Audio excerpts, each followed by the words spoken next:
കുട്ടിയെ ശിരോവസ്ത്രം ധരിച്ച് പഠിക്കാൻ അനുവദിച്ചില്ലെങ്കിൽ അഡ്മിഷൻ ഫീസ് ആയി നൽകിയ തുക തിരികെ നൽകിയാൽ കുട്ടി TC വാങ്ങി വേറെ ഏതെങ്കിലും സ്കൂളിൽ ചേർന്നോളാമെന്ന് രക്ഷിതാവ് അറിയിച്ചിട്ടുണ്ട്. ഒക്ടോബർ 7, 8, 10 തീയതികളിൽ കുട്ടി ശിരോവസ്ത്രം അഴിക്കാൻ തയ്യാറാകാത്തതിനാൽ കുട്ടിയെ 1 മണിക്കൂറോളം ക്ലാസ്സിന് പുറത്ത് നിർത്തുകയും അതിനെ തുടർന്ന് പിതാവ് സ്കൂളിൽ വന്ന് കുട്ടിയെ കൂട്ടിക്കൊണ്ടു പോവുകയും ചെയ്തതായി രക്ഷകർത്താവ് പറഞ്ഞിട്ടുണ്ട്.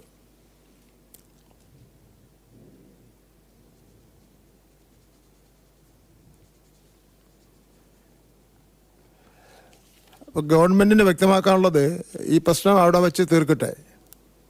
അവിടെ ഇതിനിടയിൽ ഒരു ഒത്തുതീർപ്പ് പുറത്തുള്ള ജനപ്രതിനിധികളും പൊതുപ്രവർത്തകരെല്ലാം ചേർന്നുകൊണ്ട് ഒരു ഒത്തുതീർപ്പ് നടന്നതായി കേൾക്കുന്നു, പത്രങ്ങളിലൂടെ കേൾക്കുന്നു. ആ പ്രശ്നത്തിൽ വിഷയം തീരണമെങ്കിൽ തീർന്നോട്ടെ. ഇപ്പോൾ ഞാൻ മനസ്സിലാക്കിയെടുത്തോളം കുട്ടിയുടെ രക്ഷകർത്താവ് പഴയ സ്റ്റാൻഡിൽ നിന്ന് മാറി ശിരോവസ്ത്രമില്ലാതെ തന്നെ കുട്ടിയെ സ്കൂളിൽ അയക്കാം എന്ന് സമ്മതിച്ചു എന്നാണ് പറയുന്നത്. അതോടുകൂടി പിന്നെ പ്രശ്നം തീർന്നല്ലോ, ആ പ്രശ്നം തീർന്നു. പക്ഷെ ഒരു കാര്യം, ഈ ഗവൺമെൻറ് ഇക്കാര്യത്തിൽ ഇടപെട്ടത്, മുഖ്യമന്ത്രിയുടെ ഓഫീസ് ഇക്കാര്യത്തിൽ ഇടപെട്ടത്, ഒരു കുട്ടിയുടെ അവകാശം, അവരെ ക്ലാസ്സിലിരുന്ന് പഠിക്കുന്നതിന് വേണ്ടിയുള്ള അവകാശം നിഷേധിക്കുവാൻ ആർക്കും അവകാശമില്ല. എന്തിൻ്റെ പേരിലായിരുന്നാലും ആർക്കും അവകാശമില്ല. ആ അവകാശമില്ലാത്ത സാഹചര്യത്തിൽ നമുക്ക് ചെയ്യാൻ കഴിയുന്നത് എന്താ? കിട്ടിയ പരാതിയെ സംബന്ധിച്ചവർ അന്വേഷണം നടത്തുക. ആ അന്വേഷണത്തിൻ്റെ റിപ്പോർട്ട് കിട്ടിയിട്ടുണ്ട്. ആ റിപ്പോർട്ട് നിയമാനുസരണം റിപ്പോർട്ടിനുള്ളൊരു മറുപടി അവർ തരേണ്ടതായിട്ടുണ്ട്. ആ റിപ്പോർട്ട് അവർക്ക് കൊടുക്കും, അതിന് മറുപടി വാങ്ങുന്നതാണ്. മറുപടി വാങ്ങിയാലും പ്രശ്നം കൂടുതലിന് വഷളാക്കേണ്ട കാര്യമില്ല. പ്രശ്നം ഇതുവഴി അവസാനിപ്പിച്ച ശേഷം ഭരണഘടന പറയുന്നതനുസരിച്ചും കോടതി വിധികൾക്കനുസരിച്ചും കേരള വിദ്യാഭ്യാസ നിയമം അനുസരിച്ചും ദേശീയ വിദ്യാഭ്യാസ നിയമം അനുസരിച്ചും സ്കൂൾ പ്രവർത്തിപ്പിക്കുന്നതിന് വേണ്ടി തയ്യാറാവണം. അതിലെല്ലാം അടങ്ങിയിട്ടുണ്ട്.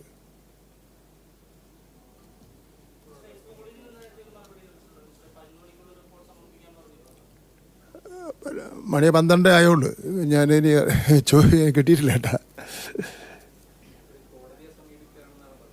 അല്ല, അതൊക്കെ ചെയ്ത് വിട്ട് അതൊന്നും പ്രശ്നമില്ല. ഞാൻ പറഞ്ഞല്ലോ, നമുക്ക് കേരളത്തിലെ എല്ലാ വിദ്യാലയങ്ങളും ശാന്തമായ അന്തരീക്ഷത്തിൽ പോകണം. അവിടെ ജാതിയുടെ കാര്യം പറഞ്ഞോ, മതത്തിൻ്റെ കാര്യം പറഞ്ഞോ, വസ്ത്രത്തിൻ്റെ കാര്യം പറഞ്ഞോ, ഭക്ഷണത്തിൻ്റെ കാര്യം പറഞ്ഞോ ഒരു സംഘർഷം ഉണ്ടാകാൻ വേണ്ടി പാടില്ല. ഈ ഇടതുപക്ഷ ജനാധിപത്യ മുന്നണി ഗവൺമെൻറ് നയം അത് തന്നെയാണ്. 2016 മുതൽ ഞങ്ങൾ എടുത്തിട്ടുള്ള നയം അങ്ങനെ തന്നെയാണ്. അത് തന്നെയാണ് മുന്നോട്ട് കൊണ്ടുപോകാൻ വേണ്ടി തീരുമാനിച്ചിട്ടുള്ളത്. അപ്പോൾ അതുകൊണ്ട് അത് സഹകരിക്കേണ്ടതായിട്ടുണ്ട്. ഇപ്പോൾ അത് കേന്ദ്രീയ സെൻട്രൽ സിലബസ് ഉള്ള അൺഎയ്ഡഡ് സ്കൂളാണ് എങ്കിലും ഇനിയിപ്പോൾ പുതുക്കേണ്ട സമയമാണ്. NOC പുതുക്കുന്നത് നമ്മളാണല്ലോ, വിദ്യാഭ്യാസ വകുപ്പാണല്ലോ പുതുക്കേണ്ടത്. അപ്പോൾ അതെല്ലാം കൂടെ കണക്കിലെടുത്തുകൊണ്ട് സഹകരിച്ച് മുന്നോട്ട് പോകുക. അല്ല, ഞാൻ എൻ്റെ നടപടിക്രമം നിങ്ങൾക്ക് അറിഞ്ഞുകൂടെന്ന് എക്സ്പ്ലെയിൻ ചെയ്തതാ. അൺഎയ്ഡഡ് സ്കൂളായതുകൊണ്ട് അൺഎയ്ഡഡ് സ്കൂളിൽ നമുക്ക് ചില അധികാരങ്ങൾക്ക് പരിമിതിയുണ്ടല്ലോ. എയ്ഡഡ് സ്കൂളിലെ അധികാരങ്ങൾ കുറച്ചുകൂടെ വേറെ വ്യത്യാസമാണ്, ഗവൺമെൻറ്റിന് വ്യത്യാസമാണ്. അത് മൂന്നും ഞാൻ വ്യക്തമാക്കിയതാ.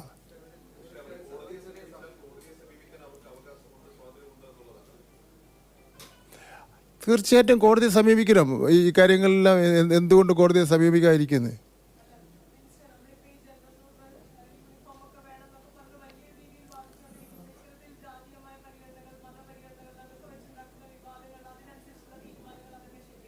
അല്ല, അതിൽ സ്ട്രോങ് ആയിട്ട് ഇടപെട്ടല്ലോ. ഒരു വിട്ടുവീഴ്ചയില്ലാതെ പരാതി കിട്ടി അപ്പോൾ തന്നെ ഇടപെട്ടു. അപ്പോൾ തന്നെ അന്വേഷണം, ഞാൻ വായിച്ചില്ല അതിൻ്റെ ഭാഗങ്ങളെല്ലാം, അന്വേഷണം നടത്തി അതിൻ്റെ റിപ്പോർട്ട് വളരെ വേഗതയിൽ കൊണ്ടുവന്നു.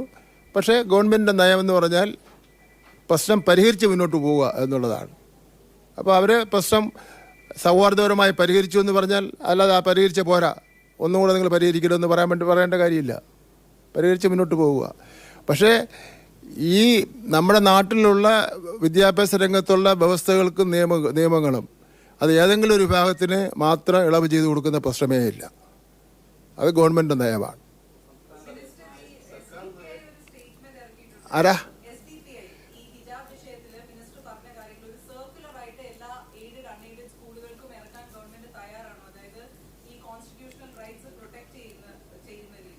ഞാൻ SDP-യുടെ സ്റ്റേറ്റ്മെൻറ്റ് കണ്ടില്ലായിരുന്നു. നമുക്ക് പരിശോധിച്ചിട്ട് പറയാം.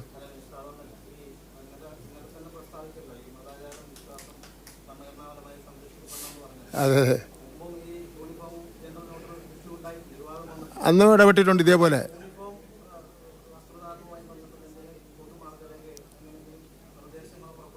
ഇല്ല, അതായത് യൂണിഫോം നമുക്ക് ഇന്ന് നിലവിലുള്ള നിയമം അനുസരിച്ചും കോടതി വിധി അനുസരിച്ചും യൂണിഫോം പിന്നെ കളറും യൂണിഫോമിൻ്റെ രീതിയും അത് തീരുമാനിക്കുന്നത് മാനേജ്മെൻറ്റാണ്. അവിടുത്തെ മാനേജ്മെൻറ്റ് അല്ലെങ്കിൽ അവിടുത്തെ PTA നേതൃത്വത്തിലുള്ള കമ്മിറ്റിയാണ്. അത് അവരാണ് തീരുമാനിക്കുന്നത്. അത് നമ്മൾ ഇടപെടാറില്ല. നമ്മൾ പറഞ്ഞ ഒരു പരിഹാര മാർഗം എന്ന നിലയിൽ പറഞ്ഞത്, ഈ കുട്ടി നിർബന്ധപൂർവ്വം ശിരോവസ്ത്രം ധരിച്ചുകൊണ്ടേ ഞങ്ങൾ ഇവിടെ പഠിക്കുള്ളൂ എന്നുള്ള നിലയിൽ വന്നു കഴിഞ്ഞാൽ സാധാരണ ചില സ്ഥലങ്ങൾ ചെയ്തിട്ടുള്ളതെന്ന് വെച്ചാൽ അവിടുത്തെ യൂണിഫോം കളറിന് അതേ സെയിം കളറുള്ള ശിരോവസ്ത്രം കൂട്ടായി ആലോചിച്ച് തയ്യാറാക്കി കൊടുക്കും. അപ്പോൾ അതുകൊണ്ട് ഒരു വ്യത്യാസം അതിൽ ഉണ്ടാകാൻ വേണ്ടി സാധ്യതയില്ല. അപ്പോൾ അതൊക്കെ ഒരു സഹകരണ മനോഭാവത്തോടുള്ള ഒരു സമീപനത്തിന് വേണ്ടി ഞാൻ പറഞ്ഞതാണ്.